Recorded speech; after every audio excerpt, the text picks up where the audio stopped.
Hi, this is Maria Hargis again, and today I am going to show you Medibang Paint Pro that I use for making Nocturnal Orphan. So today is a little insight into that comic that I create. Now, this is a program, basically you have to kind of like sign up and create an account, and I can give you the link to the website in the description. So I will have that in the description for you. Basically, you sign up account, you sign up because all your stuff is stored on their cloud, and it's actually a Japanese server that you will be storing everything on. And that's why everything on this program, you will notice that everything is referred to as manga. Manga is just another term for comics. So what we're going to go ahead and do is we're going to go ahead and create one. And this is going to be for Nocturnal Orphan episode 9. And here I want to make sure these are the right dimension for it. These are actually very important because Webtoon has specific requirement for the sizes of your images, and I will show you how you can later on about that. So first we're going to go ahead and put in the description. Lynn is taking a bath. Okay, we're making this 3 pages and 1 cover letter. I'm doing a short one this time around. So that's going to go ahead and do its thing and create the pages. Okay, awesome. I usually typically like to work on the layout of everything first before I do the cover. The cover is usually just a reflection of what's going on in the story, and usually I get more ideas for the cover page after I finish working on the other pages of the comic series. So double click and it will open it up right away for your page. Now this cool thing has a feature where you can actually add panels. So we're going to go over here on layers. There's tabs layers at the top, and what we're going to do is add panel material. So it's set to 5. That's usually just like the width of thickness as far as for the panels. Some people like to do maybe 10. I like to keep mine at 5. And you could change the colors and do all that crazy stuff, but I just really like I really just like black. Okay, now this is cool. This is the slice tool. So this is actually how you can decide how you want your panels to look and stuff. So for me, I like to try to open up at the very beginning with a big panel. It brings together what's really going on. So what we're going to do here is we're going to click over like this. It's going to be like this, and that'll be straight line. And so we'll do that. Now, do you want to make us? Now, if you want to do slants, you have to hold the shift button down while you're doing it, and that'll give you the slant. So like that. So I want to do one like that, and then I might want to just do a straight line here like that. So we go ahead and get that taken care of. So that's going to be one side of the panel and how it's going to be sliced. So you can slice down the middle like this and cut them like this, and you can do it again like that. And see, you get your idea. You can make different types of panels and however you want. Well, I don't want to do all that, so I am going to use Control Z. So this program just works out like every other one. Every other program is for undo is always Control Z. So if you're doing a Mac, it's that other one that everybody commonly knows for the Mac. I have a PC, so everything for me is going to be Control Z for undo. Okay, so we're going to go ahead and do that. Now what I'm going to do is over here on the side, you got all of these awesome tools, and this one that has right here, I'm going to click on that one, and this one I can select them, I can edit them, like I can move them around, I can do this, I can move them over like that, or I can move this one right here, and I can make it larger, smaller, and all. But really, the truth is, I just want to get rid of it. So I'm going to hit the X. And there we go. It's gone. And then I also would like to get rid of this one. So that one's gone.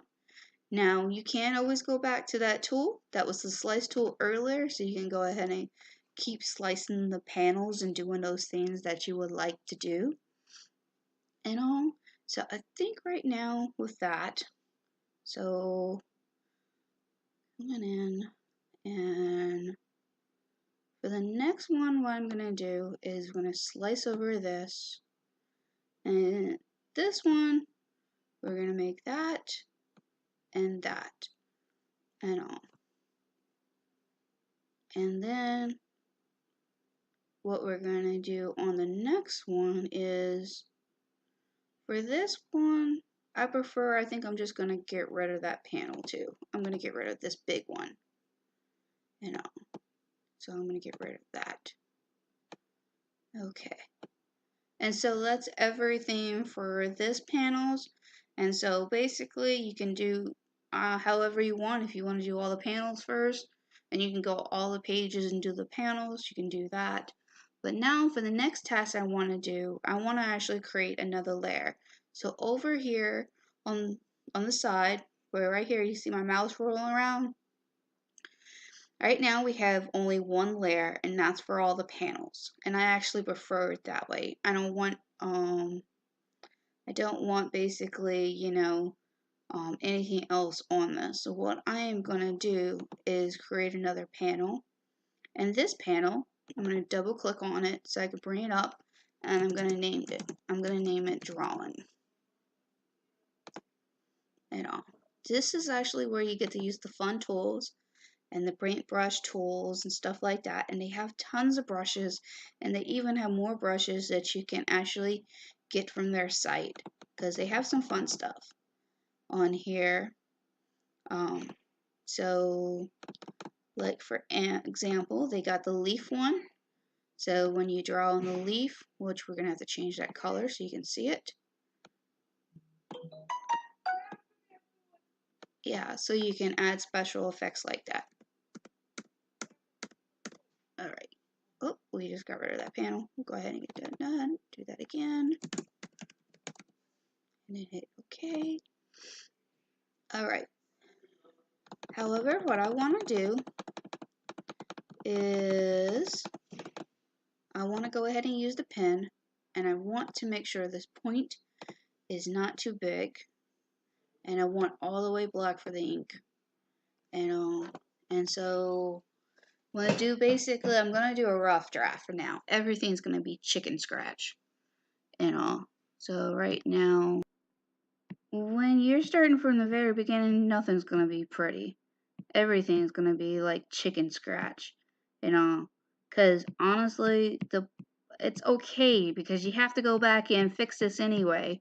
Because this is like the brainstorming process where you have to like figure out how you're going to have the layout, which is going to look better, what angle is going to look better and everything, what's going to be more dramatic, or what's going to give maybe a more funny exposure and all. So these things are factors when you're trying to decide on where everything's going to go and how everything is going to look. So there's no point in spending a whole lot of time making your drawings look really cool and everything when you may actually have to go back and change everything in the first place. So there we go. There's my rough draft, and that's how everything I am. And plus with this tool, what's great about this is that I can go back here and erase whatever, and they're not changing each little line that I draw as a vector. So it's not like, if I try to go edit and everything and move it, or I try to fix something, it's going to screw something else up. With this is basically acting like this is a piece of paper, but it's digitally. And if I want, I can actually move the whole drawing. So I put the move tool there, and now what I'm going to do is move it around. So you see, even if with the move tool, it just moved just one piece to move the whole thing on the layer. So These all things you can adjust, and you say, hey, maybe I drew it a little bit crooked and I drew it a little too much over on this side. Then I can slightly move it around like this. So that's what's really great about this tool, because what I will do, I will create another layer for the colors, and just name it color and all. And then for the color, what I will start to do is I will start painting the backgrounds. I use a different pen for that.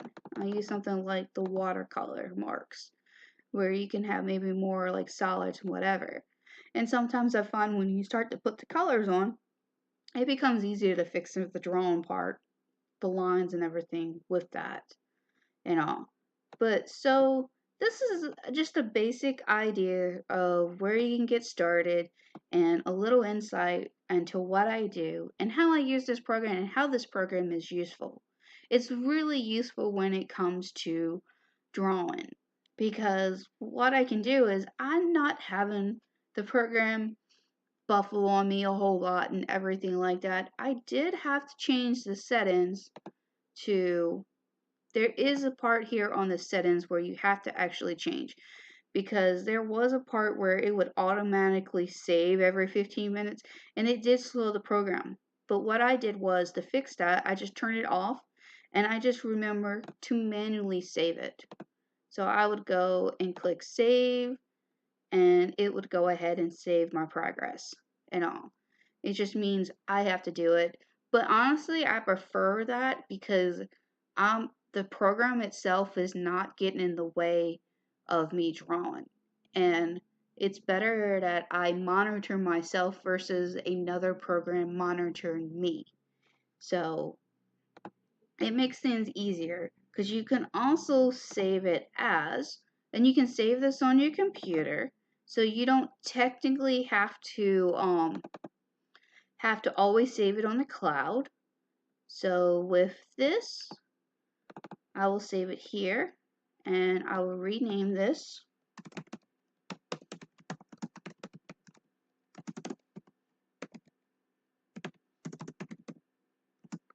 episode 9 page 2, because it's only just saving the page when it does it like this. It's not actually saving the whole program. So you can actually work on this page on your own without having to be on the cloud too. So that's also another cool feature about it and all. So what I will do, maybe next time, I will go into some more features here on the program, but I just want to give y'all a starting point and give you a feel for what kind of program it is. And it is a really useful program. Now, for bigger projects, I can't use it very well, like for Angie's Adventure, because if Angie's Adventure is basically one cover page and 11 pages, and it has a lot of detailed art. I can't actually use it on this because it will actually slow the program down tremendously, because it is dependent on a cloud. That's why I use Affinity Designer for that type of project.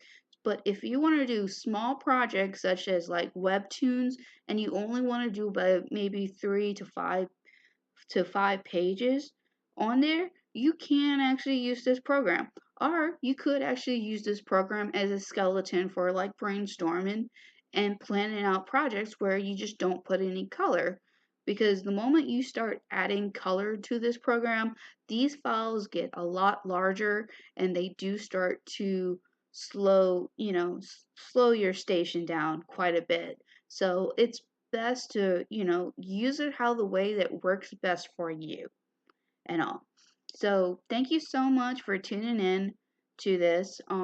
And please, if you would like to support me on Patreon, and if you would like to support me and have more content like this, go ahead and sign up.